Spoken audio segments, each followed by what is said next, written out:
विंध्याचल पर्वत वो जगह है जहाँ भक्ति और तंत्र की ताकतें टकराती है, जहाँ देवी की शक्ति सिर्फ आशीर्वाद नहीं एक चेतावनी भी है। पर इस बार इस गुफा में छिपा था एक खतरनाक सच जो देखने वाले की आस्था को जला सकता था।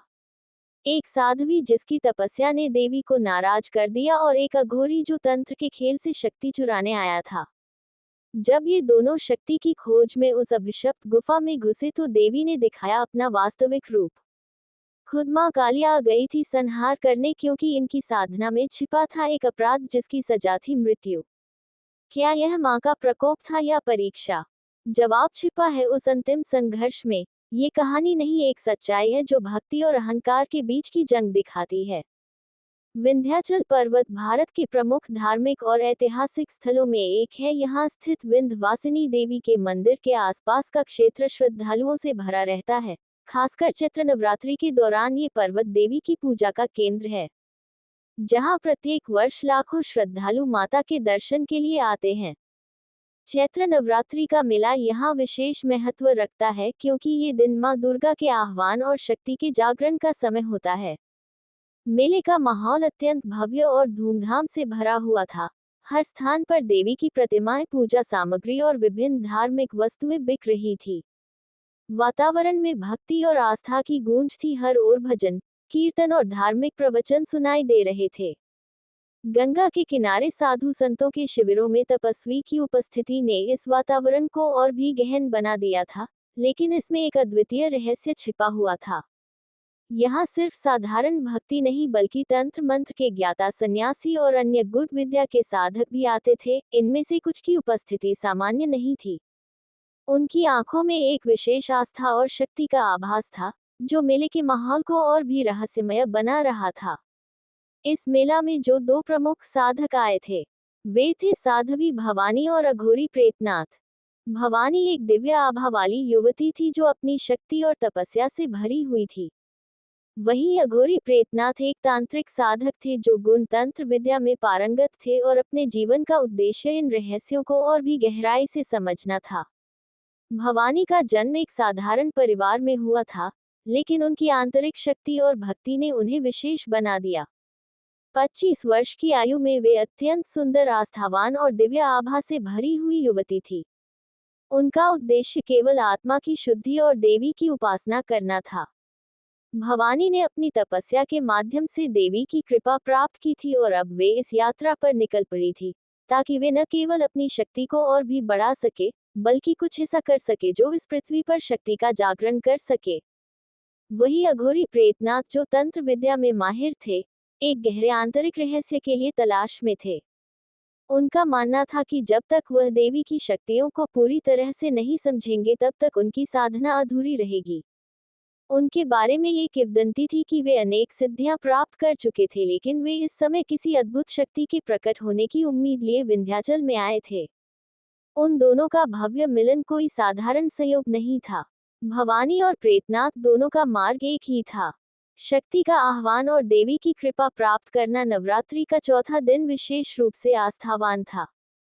हर भक्त अपने अपने तरीके से देवी की पूजा में लीन था। मेले के विभिन्न स्थानों पर देवी के भव्य आशीर्वाद के प्रतीक रूप में पूजा हो रही थी, जबकि अधिकांश लोग केवल धार्मिक आयोजन का हिस्सा बन रहे थे। भवानी और प्रेतनाथ के मन में कुछ विशेष था। भवानी ने महसूस किया कि अधिकतर लोग पाखंड के लिए यहाँ आए थे, ना कि वास्तविक भक्ति के लिए। ये देखकर उनका हृदय कुछ और ही अनुभव कर रहा था। वे जानती थी कि केवल दिखावा और पाखंड से कोई आशीर्वाद प्राप्त नहीं कर सकता। असली भक्ति वह होती है जो मन, वचन और क्रिया से सच्चे हृदय से की जाए। वही अघोरी प्रेतनाथ की आस्था और तंत्र मंत्र की विधियों में विश्वास था। वे जानते थे कि यह मेला एक विशेष अवसर था। यही वह समय था जब देवी की शक्ति के रहस्यों का उद्घाटन हो सकता था। विंध्याचल पर्वत के ऊंचे शिखर पर, जहां दिव्य वातावरण और रहस्यमय शक्तियों का वास माना जाता है, वहां एक गुफा स्थित थी, जिसे स्थानीय लोग शक्ति गुफा के नाम से पुकारते थे।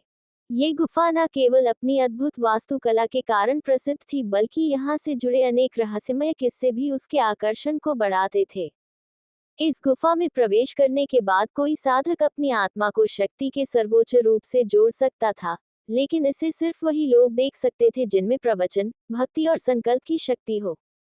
चैत्र नवरात्रि के चौथे दिन का शांति का वातावरण धीरे धीरे हलचल में बदलने लगा था। भक्तों की भीड़ अपने श्रद्धा और भक्ति के साथ मां दुर्गा की पूजा में मगन थी, लेकिन साध्वी भव्या और अघोरी विश्वनाथ के दिल में कुछ और ही था। वे दोनों एक गहरे उद्देश्य के लिए विंध्याचल पर्वत की दिशा में बढ़ रहे थे। भवानी, जो एक अत्यंत तेजस्वी और तपस्वी साधिका थी, उनकी आत्मा में एक अजीब सी उत्तेजना थी। वह जानती थी कि उनके जीवन का एक क्षण एक अद्वितीय मोड़ लेने वाला था। उनका ध्यान पूरी तरह से देवी काली और देवी दुर्गा के प्रकट होने पर था, और इस समय वह इस शक्तिपीठ में उनकी उपस्थिति का आह्वान करने के लिए पूरी तरह समर्पित थी। प्रेतनाथ, जो एक तांत्रिक थे और अघोरी साधना में पारंगत थे, उनके मन में भी अज्ञात शक्तियों की ओर आकर्षण था। उन्होंने जीवन भर तंत्र विद्या के गहरे रहस्यों की खोज की थी, और अब उन्हें विश्वास था कि इस गुफा में कुछ ऐसा अद्वितीय घटित होने वाला था जो उनके साधना के पिछले वर्षों की सारी तपस्या का परिणाम होगा। वह जानते थे कि इस गुफा में न केवल देवी काली और देवी दुर्गा की शक्तियां छिपी हुई है, बल्कि यहाँ की भूमि में एक प्राचीन सिद्धि का रहस्य भी समाहित है। ये गुफा एक गहरी गुफा के भीतर स्थित थी और उसका रास्ता अत्यंत कठिन था। बर्फ से ढकी हुई चट्टानों के बीच से एक संकरी सी दरार होकर ही गुफा तक पहुंचा जा सकता था। भवानी और प्रेतनाथ दोनों इस कठिन मार्ग से चल रहे थे, लेकिन उनका मन दृढ़ था। भवानी के चेहरे पर एक शांत और स्थिर भाव था, मानो वह किसी अदृश्य शक्ति से जुड़ी हुई हो। उनका हर कदम गुफा के अंदर की शक्ति के आह्वान के लिए था। प्रेतनाथ ने भी अपनी तंत्र साधना के दौरान आंतरिक शांति और तन्मयता को महसूस किया, जैसे वह किसी दिव्य अनुभव के करीब पहुंच रहे हो। जैसे ही वे दोनों गुफा के गहरे और रहस्यमय अंधेरे में दाखिल हुए, वहां का वातावरण एकदम बदल गया। एक अजीब सी गर्मी महसूस होने लगी, हवा में हलचल थी और आसपास के पत्थर जैसे एक रहस्यमय ताकत से कांप रहे थे। गुफा का अंदरूनी हिस्सा विशेष रूप से ऊर्जावान था, जैसे चारों ओर देवी की शक्तियों की उपस्थिति थी। भवानी ने अपनी आंखें बंद कर दी और मंत्रोच्चारण शुरू कर दिया। वह अपने कंठ से क्रीकालिका नमः का उच्चारण कर रही थी। जैसे ही उन्होंने यह मंत्र बोला, एक अद्वितीय रोशनी गुफा की दीवारों पर फैलने लगी। ये रोशनी कुछ अजीब थी, जिसमें आध्यात्मिक आभा थी। प्रेतनाथ ने भी अपनी तंत्र साधना प्रारंभ की। वह हर तन्मयता के साथ अपने कमंडल से राख निकालकर उसे चारों ओर छिड़कने लगे। साथ ही उन्होंने तंत्र मंत्रों का उच्चारण किया जो गुफा में गूंजने लगे। गुफा की दीवारें और छत इन मंत्रों की गूंज में जैसे जीवन प्राप्त कर रही थी। इस वातावरण में एक अप्रत्याशित ऊर्जा का संचार हुआ और धीरे धीरे गुफा का आंतरिक क्षेत्र तेजी से रोशन होने लगा। इसी बीच एक दिव्य ज्योति उत्पन्न हुई जो गुफा के मध्य में प्रकट हुई। ये ज्योति पहले एक छोटे से बिंदु के रूप में दिखी, फिर धीरे धीरे यह बड़ी होती गई। ये ज्योति इतनी तीव्र थी कि उसकी रोशनी से गुफा का संपूर्ण वातावरण प्रकाशित हो गया। साथ ही एक गूंजती हुई आवाज सुनाई दी, तुम्हारी भक्ति को देख हम प्रसन्न हैं। अब ये धरती हमारी उपस्थिति का साक्षी बनेगी। इस आवाज के साथ गुफा में एक प्रचंड गर्जना हुई और वहां के वातावरण में असाधारण बदलाव आया। गुफा की दीवारें कांपने लगी और एक महाक्रांति जैसा दृश्य उत्पन्न हुआ। अचानक ये तीव्र गर्जना शांत हो गई और मां काली का रूप सामने प्रकट हुआ। मां काली का रूप विशाल और भव्य था। उनके नेत्र क्रोध से जल रहे थे और उनका शरीर रक्त से सना हुआ था। वे चारों भुजाओं में खड्ग, खप्पर, त्रिशूल और अभय मुद्रा धारण किए हुए थी। उनकी जटाएं हवा में लहराती हुई थी और उनके गले में नरमुन की माला लटक रही थी। जैसे ही उन्होंने एक भीषण हुंकार भरी, पूरी पृथ्वी कांप उठी। मां काली ने भवानी और प्रेतनाथ की ओर अपनी दृष्टि डाली और कहा, जो भी अधर्म का मार्ग अपनाए उसका नाश निश्चित है। जो भी शक्ति की परीक्षा लेना चाहे उसे मेरे प्रकोप का सामना करना होगा। इस शब्दों के साथ ही मां काली ने अपनी उपस्थिति से पूरी गुफा को एक भयंकर आभा से भर दिया। भवानी ने श्रद्धा और भय से मिश्रित भाव से अपनी आंखें बंद कर ली। प्रेतनाथ भी उनके आगे श्रद्धा से नतमस्तक हो गए। जैसे ही मां काली का रूप शांत हुआ, अचानक एक सुनहरी आभा ने गुफा को फिर से भर दिया। यह आभा इतनी तेज थी कि आंखें उसे ना देख पाए और फिर मां दुर्गा प्रकट हुई। वे सिंह पर सवार थी और उनके 10 भुजाओं में शस्त्र धारण थे। उनका मुखमंडल चंद्रमा के समान कांति में था और उनके नेत्रों में करुणा और शक्ति का अद्भुत समन्वय था। माँ दुर्गा ने भवानी की ओर देखा और कहा, तुमने जो कठोर तप किया है उससे ये स्थान अब शक्ति का केंद्र बनेगा। अब यहाँ हर नवरात्रि में अनुष्ठान होगा और जो भी सच्चे हृदय से भक्ति करेगा उसकी हर मनोकामना पूर्ण होगी। इस दिव्य आशीर्वाद के साथ भवानी के नेत्रों से अश्रु बहने लगे। वह माँ के चरणों में अपना शीश झुका दी। प्रेतनाथ ने भी अपना जीवन पूरी तरह से देवी की साधना में समर्पित करने का संकल्प लिया।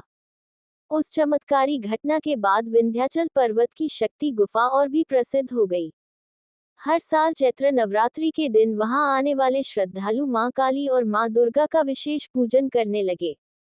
भवानी उस स्थान की प्रमुख साध्वी बनी और अघोरी प्रेतनाथ ने अपना संपूर्ण जीवन देवी की साधना में समर्पित कर दिया। ये घटना आने वाली पीढ़ियों के लिए एक महान आध्यात्मिक संदेश बन गई कि जब भी धर्म पर संकट आएगा शक्ति स्वयं प्रकट होगी। ये घटना न केवल भक्तों के लिए एक अद्भुत अनुभव बनी बल्कि पूरे क्षेत्र में एक नई ऊर्जा का संचार हुआ। चैत्र नवरात्रि का चौथा दिन इतिहास में एक चमत्कारी घटना के रूप में अंकित हो गया। तो दोस्तों, आपको ये भक्ति में कथा कैसी लगी कमेंट करके जरूर बताएगा। कथा पसंद आए तो लाइक शेयर और आध्यात्मिक कथाएं चैनल को सब्सक्राइब जरूर कीजिएगा। वीडियो में अंत तक बने रहने के लिए धन्यवाद। जाते जाते एक बार कमेंट बॉक्स में जय माता दी की हाजिरी जरूर लगाएं।